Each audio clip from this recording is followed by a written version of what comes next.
안녕하세요. 심리주치의 우종민입니다.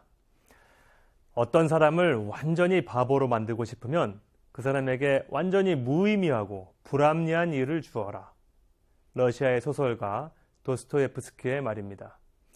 이 말과 같은 일이 실제로 제2차 세계대전 때 있었는데요. 미국의 심리학자 제임스 답슨 박사가 쓴 Bringing Up Boys라는 책에 소개된 일화 하나를 들려드릴까 합니다.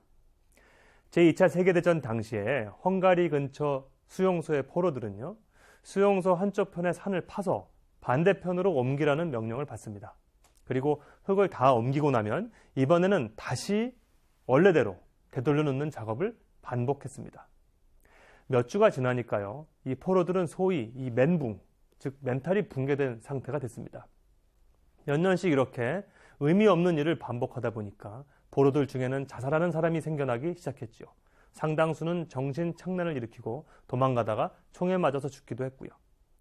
장기간 의미가 없는 일을 할 수밖에 없었던 사람들은 정서적으로 매우 불안정해졌고 자신의 존재의 가치를 느끼지 못하게 되어서 괴로워했습니다.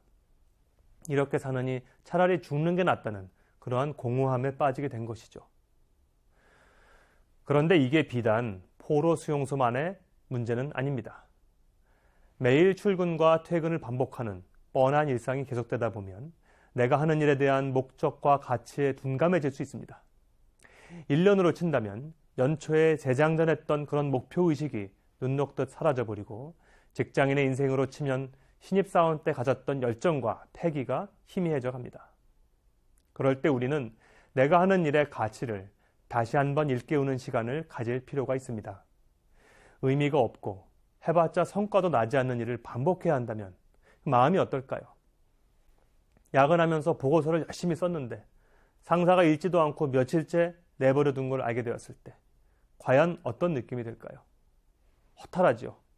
하기도 싫고 쳐다보기도 싫어집니다. 이건 가정주부도 마찬가지인데요. 이 가사와 양육이 일의 절대량이 많아서 힘들기도 하지만 일을 해봤자 도루묵이 되니까 정신적으로 더 스트레스를 받습니다.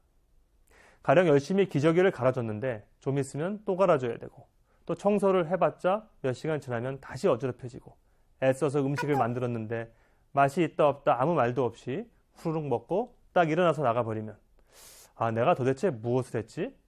이렇게 허탈해지는 거죠. 가치가 없다고 느낍니다. 이러한 허무함과 공허함을 느끼지 않기 위해 리더는 어떻게 해야 할까요? 무엇보다 조직원들이 하는 일에 모두 가치와 의미를 부여해 주어야 합니다. 그리고 하나하나 설명해 줄 필요가 있습니다. 이 조직의 상황은 제각기 다른데요. 군인이나 구조대원처럼 일사불란한 명령체계가 중요한 조직도 있고요. 근무 환경이 쾌적하지 못한 곳도 있죠.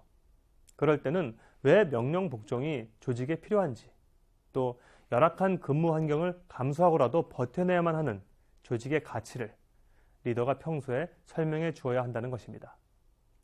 더불어 조직 구성원들 개개인이 어떤 일을 맡고 있건 그 일이 조직의 발전을 위해 기여하고 있다는 생각을 가질 수 있도록 해줘야 합니다.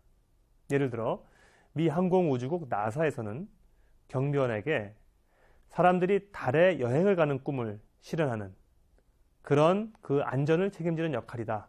이렇게 가치를 부여한다고 하고요. 또 디즈니랜드의 청소부들은 자신이 하는 일의 가치를 이 퍼레이드나 놀이시설 연출을 위한 무대를 만드는 작업, 이렇게 정의한다고 합니다. 즉 아무리 직급이 낮아도 또 맡은 역할이 핵심적인 일이 아니더라도 그 업무도 결국은 모두 조직을 위한 일입니다. 자신이 하는 일의 가치를 자각할 때 진정으로 조직의 발전에 힘이 될 수 있죠. 한편 일의 사회적인 가치를 찾고 제시하는 것도 중요합니다. 이 건강이 강조되는 세상인데요. 코카콜라나 펩시가 한참 수세에 몰렸습니다. 성분과 함량을 다 밝혀라. 설탕이 너무 많다. 용기의 크기를 줄여라. 또 학교에서 인스턴트 음료나 정크푸드, 자판기를 없애자. 이런 목소리가 한참 높아졌지요. 이럴 때 회사는 직원들에게 우리가 좋은 기업에서 일을 하고 있다는 그런 자부심을 어떻게 줄 수가 있을까요? 이 두 회사는요, 직원들에게 단순히 설탕물을 파는 회사가 아니라 이 코카콜라는 행복을 열고 또 펩시는 신나는 이런 즐거움을 파는 회사라고 선한 목적을 강조했습니다. 사실 경영적인 면에서 봐도요, 설탕이 이 콜라와 같은 음료에서 원가 비중이 제일 높다고 합니다. 그러니까 기업 입장에서도 굳이 비싼 설탕을 쓸 이유가 없죠. 그렇지만 설탕이 비싸니까 넣지 않겠다, 이렇게 말하는 것보다는 설탕을 넣지 않고도 우리가 건강을 위해서 똑같이 맛을 내면서도 몸에 그만큼 나쁘지 않은 이런 제품을 계속 개발하고 있다. 또 고객의 건강을 늘 염두에 두고 있다. 또 과학의 발전을 이렇게 우리 제품에 적용하려고 노력하고 있다. 이런 메시지를 지속적으로 부각시키는 것입니다. 심지어 콜라 회사에서요, 세계보건기구 출신의 공중보건 전문가를 영입해서 한때 화제가 된 적도 있습니다. 이처럼 이 자신의 상품이 사람들에게 행복과 즐거움을 주는 가치가 있다는 메시지를 확고하게 전했습니다. 그것이 결국은 내부로 돌아와서 내부 직원들에게도 자기가 하는 일에 자부심을 가질 수 있는 그런 가치를 제시해 주었던 것입니다. 그렇다면 개개인이 스스로 가치를 찾기 위해서는 어떻게 해야 할까요? 이것은 리더든 구성원이든 모두가 함께 고민하는 부분일 텐데요. 저는 가치 찾기 질문을 활용해 보시도록 권해드립니다. 가치 찾기 질문은 크게 4단계로 이야기할 수 있는데요. 첫 번째 단계는 어떤 일에서 감사한 점은 무엇인가? 두 번째, 그 목적은 무엇인가? 또 3단계는 이것이 본인에게 왜 중요한가? 그리고 4단계는 그것이 본인에게 어떤 의미가 있는가입니다. 감사, 목적, 중요성, 의미, 즉 앞글자만 따면 감, 목, 중, 의가 되는데요. 일이란 과연 나에게 무엇인가? 내 가족들을 먹여 살리게 하는 목적이 있고 또 실제 생계를 이어갈 수 있으니 감사한 일이죠. 게다가 일은 밥벌이를 넘어서 내 삶에 소중한 가치를 부여합니다. 왜 죽으면 저승에 가기 전에 한번 되돌아본다고 하잖아요. 내 묘지를 돌아보면서 그래, 너 열심히 잘 살았다.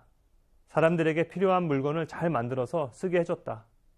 이런 말을 자기 자신에게 하고 싶은 분이라면 일이란 죽은 뒤에 자신의 묘지를 돌아보면서 스스로 뿌듯할 수 있도록 해주는 그런 소중한 가치 있는 활동이 되는 것이죠. 이렇게 스스로에게 가치 찾기 질문을 하면서 조직과 일에 대한 보람을 회복하고요. 그 에너지를 바탕으로 마음의 자율성을 성장시켜서 일에 몰입하는 것입니다. 앞서 말씀드린 수용소의 포로들처럼 삶의 자율성을 상실한 채 무기력하게 탈진하고 불안정해지길 원하는 사람은 아무도 없을 것입니다. 그렇다면 스스로에게 끊임없이 가치를 재확인시켜 주십시오. 감, 목, 중, 의, 이 4단계의 가치 찾기 질문을 통해서 조직과 일에 대한 열정을 회복하시기 바랍니다. 감사합니다.